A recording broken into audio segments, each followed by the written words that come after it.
Сәлеметсіздер ме, құрметті көрермендер. Бахар Лайф каналына қош келдіңіздер. Бүгінгі тақырыбымыз балалардың маусымдық аурулардан қалай қорғауға болады. Жаз аяқталды, күн суытты, күз мезгілі суық болғаннан кейін бұл кезде әрине бірінші болып біздің балалар ауырады. Өйткені иммунитет әлсірейді. Үлкен адам, ересек адам болсын, бала болсын, әртүрлі ауруларға қарсы тұру үшін, ол ауруды тез жеңу үшін бұл кезде біздің өмір салтымыз әсер етеді. Бұрынғы кездерде, мысалы, жаз айында, яғни күн жылы, балалар көп уақытын далада өткізеді, ойнайды, күннің көзінде жүрген. Ал қазіргі кезде балалар үйде,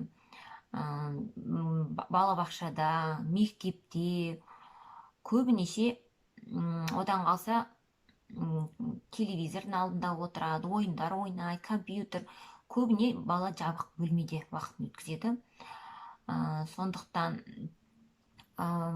бұрынғыдай балада белсенділік танытпайды, балалар көп қимылдамайды, көп ойнамайды, көп секірмейді. Бұның бәрі баланың физикалық белсенділігі төмендейді, бала көп қимылдамағаннан кейін. Осы әсерлердің барлығын баланың күйзеліске түсіруге әкеп соқтырады. Бала күйзеліске түседі. Өйткені бала өзінің үйреншекті кезеңдерінен өзгеріс пайда болды бұл кезде. Қазір бала мысалы сабағын оқиды, көбіне үйде, далаға көп шықпайды. Осының барлығынан балаға күйзеліс пайда болады. Бұл кезеңдерден баланы құтқару үшін ата-аналар не істеуіміз керек? Сіздер біріншіден баланың ұйқысын қадағалаңыздар. Бала өзіне дұрыс келетін уақыт балада 8-9 сағат ұйықтау керек. Кем дегенде 8-9 сағат ұйықтау керек. Таңғы астары тойымды әрі ыстық тамақ ішу керек, таңғы ас. Үшіншіден, бала өз нормасынан артық тамақ ішуге болмайды. Және тәттіден аулақ болған дұрыс. Тәттіге көп жоламасын. Одан кейін тоңазытқыштан суықтай алған сүт болсын, шырым болсын, суық бетінде алған бетте бала ішпеу керек. Күз мезгілі жақындаған кезеңде дәрумендеріңізді беріңіздер, алдын алу шараларын жасаңыздар. Және де әртүрлі көкөністер, жеміс жидектер баланың рационында көп болу керек. Көп пайдаланғандарыңыз дұрыс. Баланы далаға серуендеуге көп шығару керек.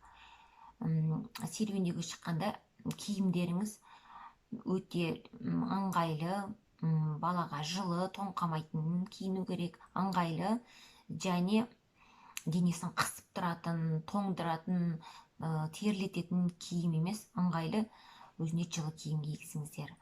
Серуендеген уақытта мөлшерден тым артық жүруге де болмайды, бала тоңып қалуы мүмкін. Және адамдар көп жиналған жерге де баруға болмайды. Одан кейін үйде бөлмені жиі желдетіп отырыңыздар. Бөлмені желдетіп, одан кейін дымқыл тазалау жасаңыздар, влажный уборка. Бұндай кезеңдерде баланы тазалыққа да үйретіңіздер. Әр 2 сағат сайын бала өз қолын жуып үйренсін, қолын жуып, қалтасында қол орамалы болсын. Бұның барлығы аурулардың алдын алуға өте пайдалы шаралар. Және де баланы үйде көп шынықтырыңыздар, жаттығу жасаңыздар, ойнатыңыздар, ойнасын, секірсін, бала көп белсенділік танысын. Шынықтыруда, яғни закаливание жасаңыздар, дене шынықтыру жаттығуларын жасасын балалар. Музыка қосыңыздар, бала билесін, секірсін. Бала көп қимыл қозғалыста болу керек. Және тұмауға қарсы осылай эпидемиялық кезеңдерде міндетті түрде балаға тұмауға қарсы вакцинация алған дұрыс деп ойлаймын. Қазіргі таңда мекемелерде, балабақшаларда тегін вакцинация жасап жатыр. Сол мүмкіндікті жіберіп алмаңыздар, балаларға салғызып алыңыздар. Баланы екпесін уақытылы жасатып отырыңыздар. Осының барлығы баланың денсаулығына өте тиімді шаралар деп ойлаймын. Бүгін менімен бірге болғандарыңызға көп рахмет.